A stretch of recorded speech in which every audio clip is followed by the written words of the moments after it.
Au nom du Père et du Fils et du Saint-Esprit, Amen. Seigneur, nous te bénissons, nous te rendons toute la louange et la gloire ce matin. Nous prions que tu sois avec nous par ton Esprit, que ton Esprit nous illumine, que ton Esprit nous éclaire, afin que cette exhortation restaure et fortifie la vie d'une personne au nom puissant de Jésus. Amen. Bonjour bien-aimés frères et sœurs dans le Seigneur. Je suis le frère Jean-Yves Emmanuel Komout et ce matin nous allons parler de la prière.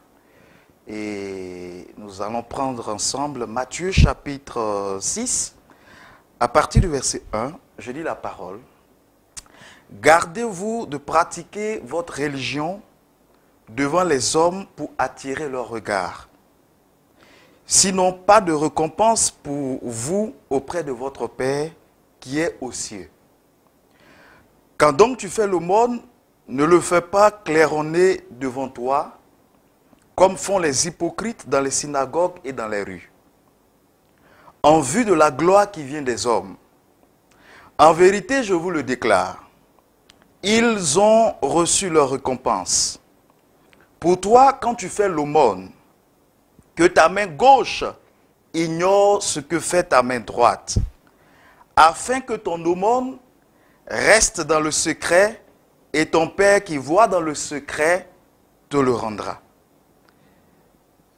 Verset 5. Et quand vous priez, ne soyez pas comme les hypocrites, qui aiment faire leur prière debout dans les synagogues et les carrefours, afin d'être vus des hommes. En vérité, je vous le déclare, ils ont reçu leur récompense. Pour toi, quand tu veux prier, entre dans ta chambre la plus retirée. Verrouille ta porte et adresse ta prière à ton Père qui est là dans le secret. Et ton Père qui voit dans le secret te le rendra. Quand vous priez, ne rabâchez pas comme les païens. Ils s'imaginent que c'est à force de paroles qu'ils se feront exaucer. Ne leur ressemblez donc pas, car votre Père sait ce dont vous avez besoin avant que vous le lui demandiez. Parole du Seigneur. Bien-aimés, je veux parler sur la prière secrète de la chambre. La prière secrète de la chambre. Dans ce passage de Matthieu chapitre 6, nous sommes déjà au cœur du sermon sur la montagne, à partir du chapitre 5, où le Seigneur prend le temps de prêcher sur plusieurs aspects de la vie matérielle, de la vie spirituelle, mais surtout sur le royaume des cieux. Donc avec plusieurs paraboles, il nous édifie. Alors au chapitre 6, le Seigneur commence à parler de la vie de prière. Il commence à parler de la religiosité, il commence à parler de la spiritualité, il commence même à parler du pharisaïsme. C'est-à-dire que ici, le Seigneur, il met un accent particulier sur le côté secret et le côté privé de la foi, de la démarche de foi et de la prière. Parlons de la prière. La prière secrète de la chambre, c'est celle que le Seigneur nous recommande. Il dit, quand vous voulez prier, ne faites pas comme les païens qui, au bord des chemins, le font en criant, pour qu'on s'en rende compte qu'ils sont en train de prier. Pour qu'on réalise qu'ils sont trop spirituels. Mais vous, quand vous voulez prier, qu'est-ce que vous devez faire? Entrez dans votre chambre et retirez-vous dans cette chambre et priez votre Père qui est là dans le secret. Votre Père qui vous voit dans le secret. Votre Père qui vous entend dans le secret, il vous révaudra, il vous récompensera, il vous exaucera. Donc le Seigneur met en exergue la prière secrète de la chambre. Pas pour dire que les autres formes de prière ne sont pas importantes. La prière communautaire, etc. Tout ça c'est important. Mais il y a ce type de prière que beaucoup de chrétiens jusque-là n'expérimentent pas. Ils préfèrent se retrouver généralement en assemblée de prière où on prie, chose qui est bien aujourd'hui avec l'avènement du renouveau charismatique, les communautés nouvelles, on prie dans les communautés, dans les groupes, c'est une bonne chose. On dit il faut combattre, il faut prier, et en assemblée, on prie ensemble, c'est une bonne chose. Mais là où le Seigneur nous attend, c'est au niveau de la prière personnelle. Là où le Seigneur nous attend, c'est au niveau de la prière personnelle. Et cette prière doit être secrète pour qu'elle soit plus intense. Et la recommandation que le Seigneur nous fait, c'est de nous retirer dans la chambre. Pourquoi la chambre? La chambre parce que c'est le lieu le plus intime de la maison. Vous pouvez être, on parle par exemple de la chambre conjugale, qui est le lieu le plus intime des amoureux, le plus intime des mariés. Dans cette chambre, il n'est pas recommandé à une personne extérieure au foyer ou à la maison d'entrer, de faire ce qu'elle veut. Ça veut dire que dans cette chambre-là, il y a l'intimité. La chambre où nous dormons, la chambre où nous passons, nous pouvons nous déshabiller. La chambre où nous pouvons nous vêtir. La chambre où nous pouvons garder nos secrets, garder ce qui nous est cher. C'est dans cet endroit que le Seigneur nous demande d'entrer et de prier. Pourquoi? Pour que le caractère secret et intime de la prière soit mis en évidence. Le Seigneur n'attend pas de nous que nous rabâchions, que nous augmentons le nombre de paroles. Que, vous savez, souvent quand on se retrouve en assemblée de prière, il y a même des personnes qui ont honte de prier parce que quand le dirigeant de la prière dit on va lever la voix, on va prier, quelqu'un va dire oh le Seigneur, tu es mon Dieu, tu es mon roi. On va trouver tous les mots, des mots tellement enjolivés. On va trouver des qualificatifs bibliques et intéressants pour adorer, pour accrocher. Et quelqu'un à côté, il est un peu timide parce qu'il n'arrive pas à le faire. Écoutez, ce n'est pas ce que le Seigneur nous demande de façon première. Ce qui est important dans la prière c'est un cœur à cœur. La prière, c'est une action de rencontre, c'est une rencontre. Et c'est d'ailleurs pourquoi la prière, ce n'est pas un monologue, c'est un dialogue. C'est un échange avec notre Dieu. La prière, c'est la possibilité que le Seigneur nous fait d'entrer dans son cœur. Et lorsque nous sommes ouverts, lui aussi, il entre dans notre cœur. C'est pourquoi il dit, je frappe à la porte de votre cœur. C'est-à-dire ici, tu veux, tu ouvres. Il dit, la personne qui ouvre, j'entrerai et je souperai avec elle. Donc, le côté secret de la prière et intime est vraiment très important. Quand vous voulez prier, entrez dans votre chambre, comme le Seigneur le dit, et priez votre Père qui est là dans le secret. La prière secrète de la chambre, c'est la prière où nous exprimons nos angoisses, nos difficultés, nos peurs, nos problèmes. Beaucoup de personnes, quand elles se retrouvent dans la présence de Dieu, leur prière, c'est souvent, Seigneur, donne-moi un mari, donne-moi un enfant, donne-moi du travail. Écoutez, la prière n'est pas seulement tournée vers une demande. On peut venir dans la présence de Dieu parce qu'on est angoissé. Et je le disais il y a quelques jours. Lorsque Jésus se tient à Gethsémane, l'agonie dans le désert, pendant qu'il est en train de prier, la Bible dit, il est tellement triste, son âme est triste à mourir. Et il demande, il sollicite la prière de ses amis. Il dit, restez avec moi et priez.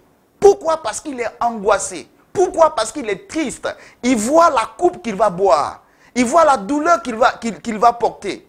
Et là, le côté humain a besoin d'être fortifié. Et la Bible dit, pendant qu'il était en train de prier, il y a un ange qui est descendu et qui l'a fortifié. C'est pour dire que vous pouvez prier juste pour avoir de la force. Vous pouvez prier parce qu'arrivé un certain moment, vous êtes faible en face d'une situation. Vous êtes faible en face d'une épreuve, en face d'une tentation, en face des persécutions de la vie. Vous ne savez comment faire. Et lorsque vous entrez dans la chambre, vous pouvez pleurer si vous voulez pleurer. Vous voulez rire si vous voulez rire. Vous pouvez, si vous voulez, vous pouvez chanter tout, vous pouvez chanter des cantiques. Vous pouvez même entrer dans la douche, sous la douche. Pendant que vous êtes sous la douche, vous êtes en train de chanter et de prier. Il n'y a aucun canevas, il n'y a aucune méthodologie à la prière secrète de la chambre. Vous exprimez à votre amoureux, qui est Jésus, ce que vous souhaitez.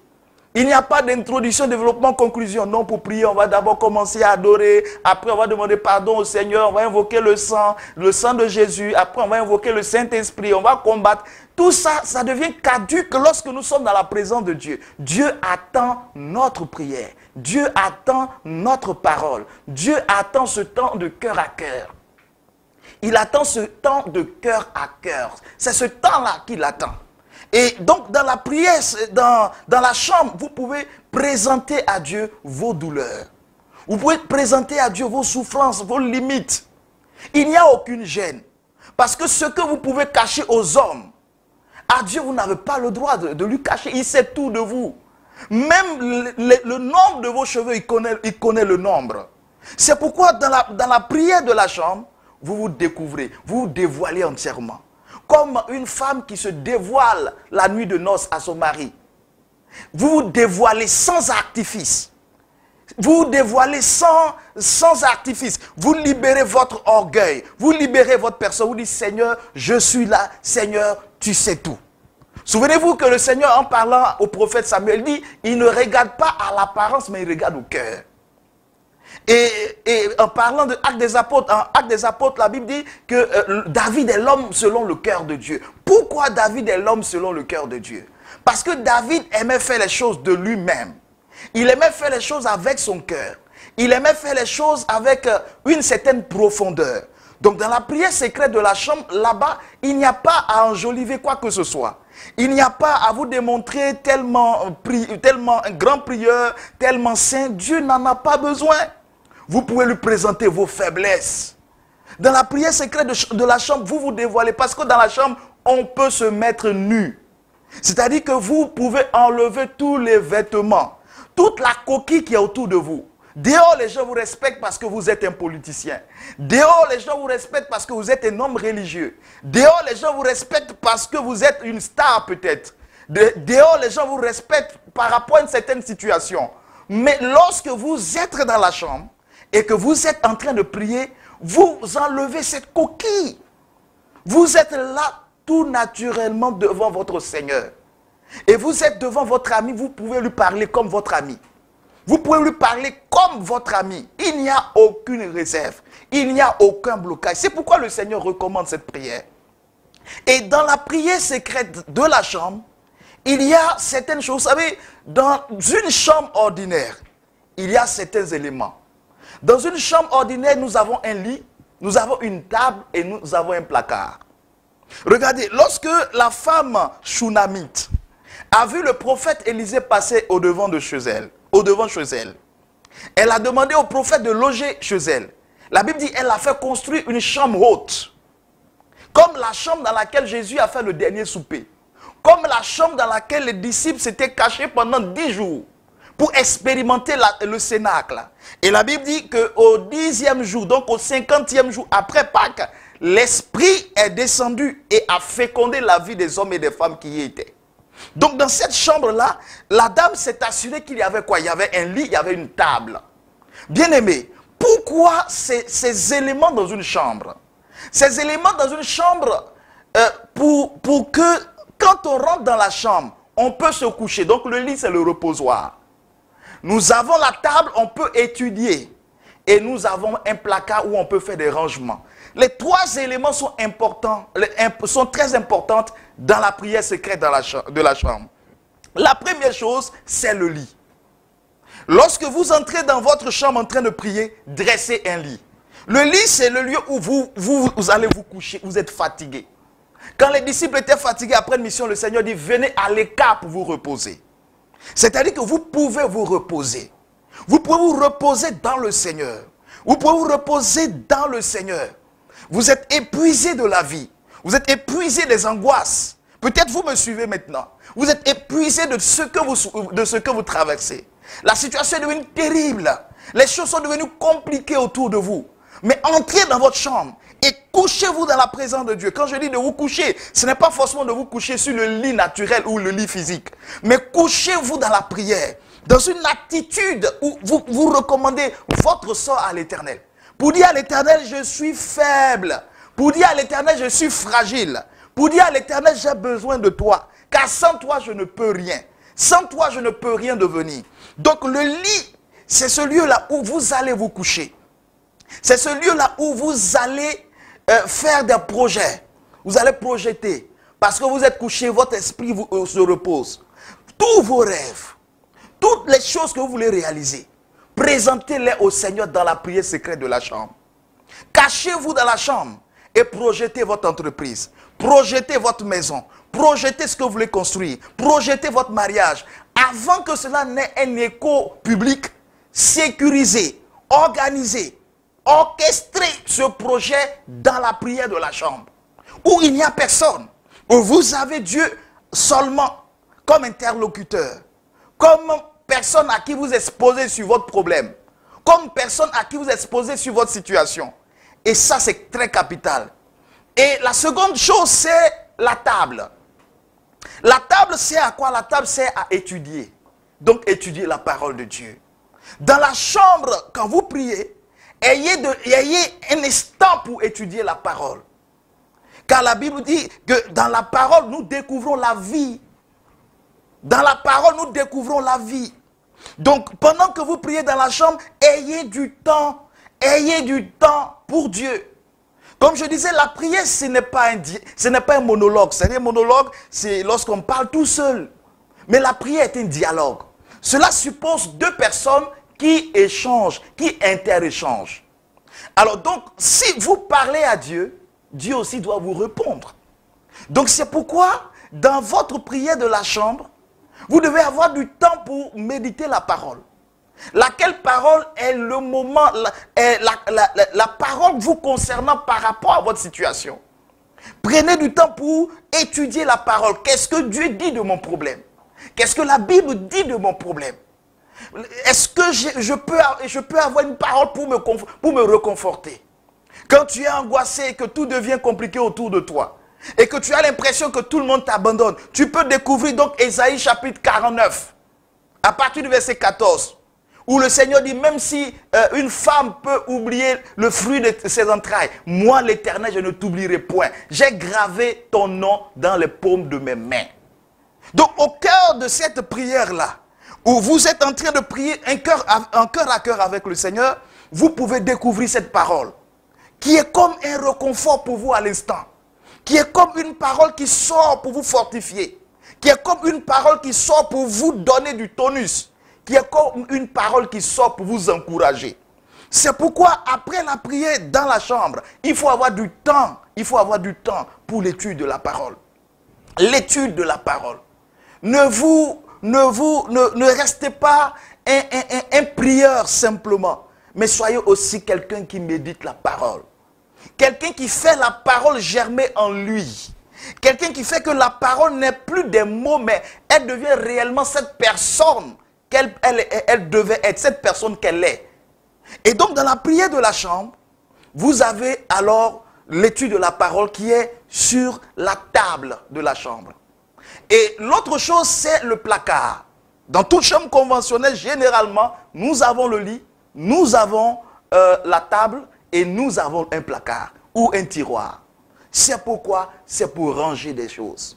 C'est dans la prière que vous devez ranger vos situations. Je me rappelle quand le Seigneur a saisi mon cœur il y a plus d'une dizaine d'années, quand j'ai décidé de donner ma vie au Seigneur. Après une prière, une parole, une prédication qui m'avait bouleversé quelque part à l'intérieur du pays. Et que j'avais commencé à fuir tous ces vies, j'ai dit au Seigneur, je veux t'appartenir. Et après cela, après qu'on ait prié pour moi publiquement, je me suis rendu à la maison. Et pendant que j'étais dans la chambre, j'ai pleuré toutes les larmes de mon corps. Je voyais les années de ma vie se faufiler au-devant de moi. Je voyais comme sur des écrans dans mon esprit, je voyais tout ce que j'avais fait de mauvais. Et alors je pleurais mes péchés. Et là, je présentais ma situation au Seigneur. Et juste après, je suis allé chercher un prêtre pour me confesser. Et alors, mon âme a trouvé la quiétude. Mon âme a trouvé la paix.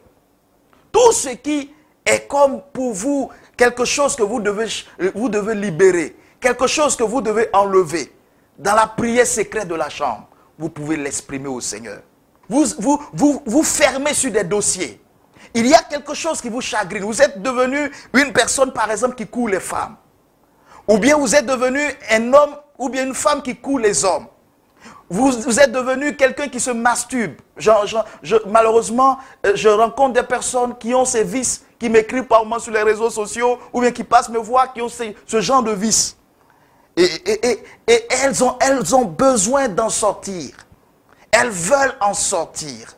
Mais c'est là que vous devez prier dans la chambre secrètement et ranger vos situations, ranger vos problèmes. Rangez ce que, votre faiblesse, rangez cela dans le Seigneur. Et pendant que vous rangez, lui, il vous donne sa force.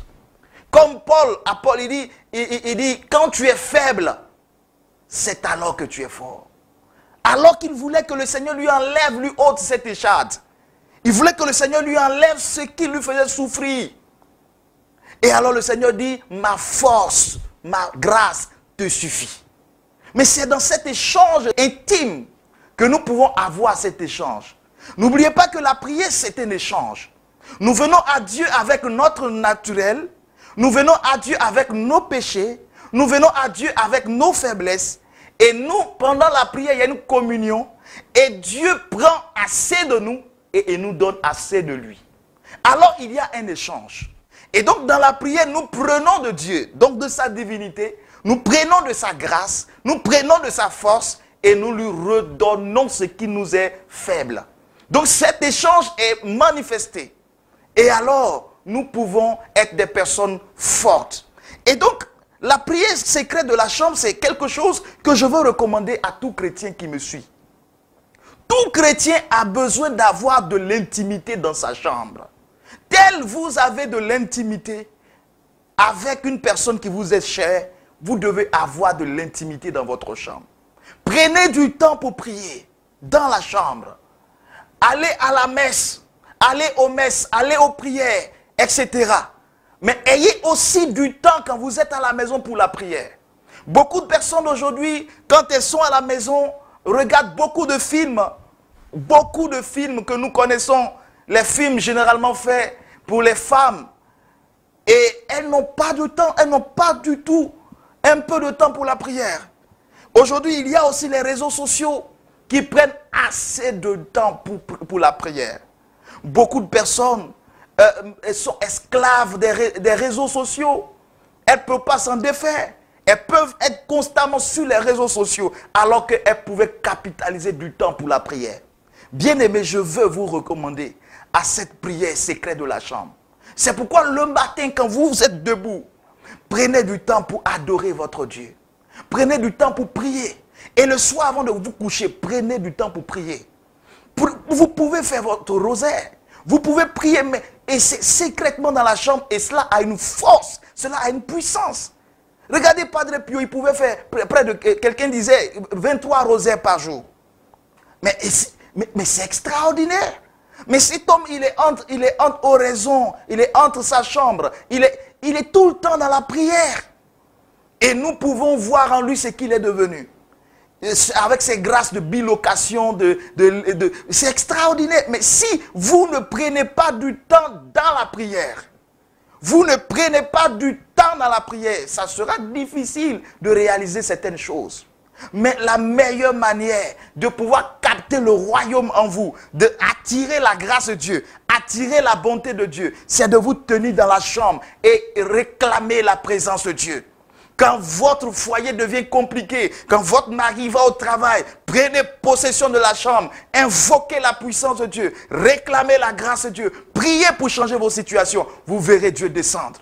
Quand vous n'avez plus d'emploi, vous qui êtes homme, bien les situations vous assaillent. Madame est en train de faire le ménage, soit le week-end ou la semaine. Vous entrez dans la chambre, vous demandez la permission, vous vous enfermez et vous commencez à prier, à réclamer la grâce de Dieu. Vous verrez des changements. Et alors, la main du Seigneur va vous saisir. Je vous recommande à la grâce de Dieu, que Dieu vous bénisse, que la main du Seigneur vous soutienne dans la prière. Personne ne peut prier si l'Esprit ne l'aide. Si la puissance du Saint-Esprit ne l'encourage, que le Saint-Esprit vous encourage et vous fortifie pour que vous deveniez des personnes de prière, des personnes qui attirent le ciel, qui appellent le royaume dans leur demeure, qui appellent la grâce de Dieu dans leur vie, qui appellent la faveur de Dieu dans leur vie. Par la prière, vous pouvez clouer toute opposition. Par la prière, vous pouvez museler toute opposition, toute épreuve peut avoir son sens par la prière. Toute attaque démoniaque peut être repoussée par la prière. Vous avez cette grâce en tant que chrétien. Et la Bible dit, c'est le Saint-Esprit qui prie en nous par des gémissements. Par des gémissements. L'Esprit de Dieu prie en nous. Laissez le Saint-Esprit prier en vous. Ne soyez pas bloqués quand vous voulez prier. Laissez le Saint-Esprit prier en vous. Il dira des prières pour que le Seigneur puisse les agréer. Soyez visités par la grâce de Dieu. Et soyez des hommes et des femmes de prière. Regardez tous les jours que la chambre n'est pas seulement pour vous coucher, mais aussi pour prier. Cette chambre doit recevoir des temps de prière intenses. Enfermez-vous. Cherchez la face de Dieu. Vous allez voir Dieu. Dieu va se révéler à vous. Vous allez expérimenter la grâce de Dieu. Et vous verrez votre vie aller de gloire en gloire. Vous allez voir des choses extraordinaires se produire. Parce que votre vie s'est adaptée à la prière. Mais n'oubliez pas aussi d'aller tout le temps à vos messes. D'aller à la prière communautaire. Et vous êtes chargé. Et vous repartez à la maison. Vous priez encore. Vous devenez un homme de prière. Une femme de prière. Et alors, vous êtes craint par le démon. Et vous devenez une terreur pour l'enfer. Que Dieu vous bénisse.